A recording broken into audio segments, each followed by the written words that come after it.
শুভ সকালে শুভেচ্ছা জানিয়ে আজকে ব্লগটা শুরু করছি। আমার কেস ফ্যামিলিতে সব বন্ধুদের স্বাগত। আশা করি তোমরা ভালোই আছো, আর আমি তো ভালোই আছি। কাজকর্ম সংসার নিয়ে চলছে, যাই হোক, জিনিসপত্র টানা এসব হচ্ছে কাজবাজ।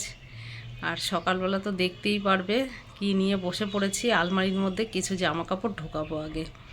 সকালে উঠে বাসি কাজটা সবই হয়ে গেছে, আশিবাসি যা ছিল। আজকে শুক্রবার, নিরামিষ। টেবিল পরিষ্কার করা, চা খাওয়া হয়ে গেছে। তারপরে কিছু জামা কাপড়ও কেচে দিয়েছি সকালে। আজকে উঠেছি তাড়াতাড়ি, অনেকগুলো কাজই হয়ে গেছে। তা যাই হোক, বন্ধুরা সাথে থাকো, দেখতে থাকো। দুদিন পরে আবার ব্লগ হচ্ছে, কেননা দুদিন কোনো করতে পারিনি। প্রচুর ঠান্ডা লেগেছে, শরীরটাও খারাপ ছিল, ওর জন্য আর ব্লগ করা হয়নি। আর দেখো, এই ঘরে এই যে আমার শোকেসটা আর আলমারি সব এই ঘরে নিয়ে এসেছি। ওই ঘর থেকে, এটা আমাদের উপরের ঘরটায় নিয়ে এসেছি। দেখো, আলমারি পুরো ফাঁকা। আলমারির ভেতরে জামা কাপড় গোছাতে হবে। এই যে সব নিচেই জামা কাপড় ভুর করা, এগুলো সব আলমারিতে ঢোকাবো। তা যাই হোক, বন্ধুরা দেখতে থাকো। বন্ধুরা, সেই সকালবেলা ভিডিও করেছি, তারপরে রান্না বান্না সব মিস্ত্রিরাও ছিল বাড়িতে, সেগুলো সব নোংরা টোংরা হয়েছিল, পরিষ্কার করে চান টান করে এই আসলাম। আর দেখো, রান্নাঘর আবার চেঞ্জ করে নিয়েছি। এটা হচ্ছে আমাদের আর একটা রান্নাঘর, মানে এই সাইডটা ভাড়া দেওয়ার জন্য করেছি। তাই এই রান্নাঘরে সব কিছু নিয়ে চলে এসেছি। এখানে আপাতত রান্না করতে থাকি, তারপরে আমার রান্নাঘরটা পুরোপুরি রেডি হলে তারপরে ওখানে রান্না করব। এই যে গ্যাস ট্যাস সবই নিয়ে এসেছি, রান্না বান্না হয়ে গেছে। এখন খাবো, তোমাদের দাদা ভাইয়েরও খাওয়া হয়ে গেছে। আর এই ঘরটাই টেবিল পেতে নিয়েছি। আপাতত চলি তো, তারপরে উপরে আর রান্না করা যাচ্ছে না, এত রোদ্দুর গরম। সবই আজকে বেশি কিছু রান্না বান্না হয়নি। ডাল, ভাজা ভুজি, নিম বেগুন ভাজা এইসব করেছি। শুক্রবার নিরামিষ।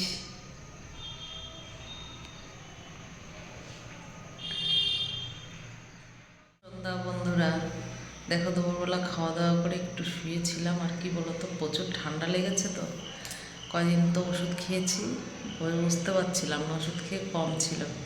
আবার কালকের থেকে ওষুধটা খাচ্ছি না, সে মাথা টাথা দিয়ে প্রচণ্ড যন্ত্রণা করছে, আর কেমন প্রচুর ঠান্ডা লাগছে। তো এতক্ষণ শুয়েছিলাম, এবার এসে 1 কাপ চা বানিয়ে নিয়েছি। দেখতেই তো পাচ্ছ, চাটা খাবো, খেয়ে তারপরে আবার ঘরে গিয়ে কাজ আছে। এখন তো শুধু জামা কাপড় টানো আর আলমারিতে ঢোকাও, গোছাও, একবার বের করো একবার ঢোকাও, এই চলছে। কবে যে শেষ হবে জানি না। এখনও অনেক কিছু আছে ওই ঘরে, রান্নাঘরের জিনিসপত্র, ওইগুলো টেনে নিয়ে আসতে হবে, অনেক কাজ আছে। আর যাই হোক, চাটা খেয়ে নিই। চাটা খেয়ে দেখি একটু মাথার যন্ত্রণাটা কমে নাকি। দেখো বন্ধুরা, রাত্রে চলে আসলাম রান্নাঘরে।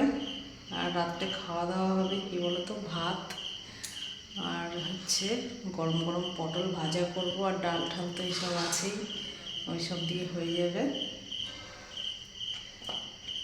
তাই ভাতটা এসে গরম করে নিলাম। ভাত দুপুরবেলার চা আছে, দুজনের হয়ে যাবে। আর এই পটল ভাজাটা কেটে নিয়েছি, পটলটা ভাজবো।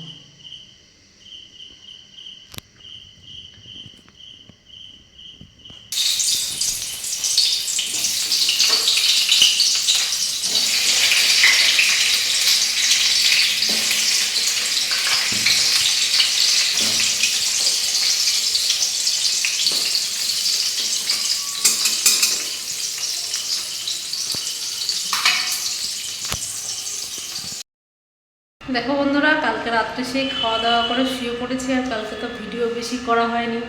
তাই ভাবলাম যে আজকের দিনটাও শুরু করি। তাই সকালে উঠে চা টা সব খাওয়া হয়ে গেছে।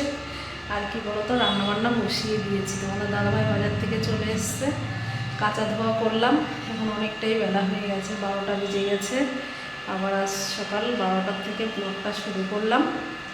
কালকের যেটুকু দেখলে ওটা কালকের ব্লগ ছিল, কালকে রাত্রে শেষ করা হয়নি।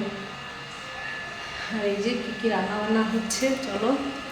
নতুন রান্নাঘরে রান্না করছি, বেশ ভালোই লাগছে। আবার 2-3 দিন পরে আবার আর একটা রান্নাঘরে যাব। ওই রান্নাঘরটা একটু গুছিয়ে নিই, অনেক কাজ আছে ওই রান্নাঘরে, তারপরে ওটাই ঢুকবো। কি নিয়ে এসছে হচ্ছে ভোলা মাছ হবে আর সজনে ডাঁটা পোস্ত হবে, সজনে ডাঁটা পোস্ত হবে আর ভোলা মাছ করবো, বেগুন দিয়ে ঝাল করবো। ওদিকে মিস্ত্রিদের খুব আওয়াজ হচ্ছে, ওপরের ঘরে আমাদের কাজ হচ্ছে।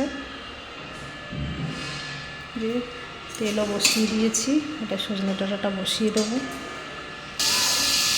দেখো যে আমার সজনে ডাঁটার পোস্তটা প্রায় হয়ে গেছে, আর মায়ের কাছে মাছ বসিয়ে দিয়েছি।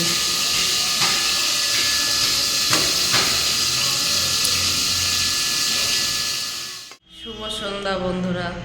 সে রান্নাবান্না করে আজকে শরীরটা কী বলো তো, গা হাত পা প্রচণ্ড ব্যথা। রান্নাবান্না করে চান খাওয়া দাওয়া সেরে শুয়েছিলাম, আর এক্সট্রা কাজ আজকে কিছুই করিনি। তাই এখন সেই মিনপিসি এসে ডাকলো, তাই গেট খুলে দিলাম। মিনপিসি বাসন মাজছে আর আমি এই যে চা বানিয়ে নিয়ে এসেছি। দেখো ভাঙাচোরা বিস্কুট, বিস্কুট গেছে শেষ হয়ে, রাত্রে নিয়ে আসবে। তো এই বিস্কুট দিয়ে চাটা খেয়ে নিই।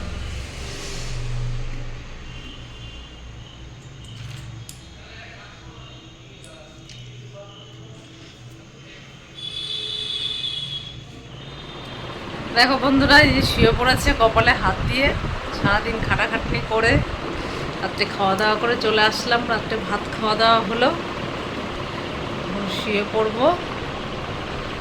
সন্ধ্যাবেলায় চাটা খেলাম, খেয়ে আজকে সন্ধ্যার পরে আর বেশি কাজকর্ম করিনি। তারপরে খাওয়া দাওয়া সেরে একবারে ঘরে আসলাম। এখন সব জামা কাপড় যেখানে সেখানে গোছাতে এখনও 7 দিন টাইম লাগবে। যাই হোক, আজকের ব্লগটা এখানেই শেষ করি। ভালো লাগলে অবশ্যই like, comment, share and subscribe. সবাই ভালো থেকো, সুস্থ থেকো। আবার দেখা হচ্ছে কাল সকাল থেকে নতুন একটা ব্লগের সঙ্গে। Good night.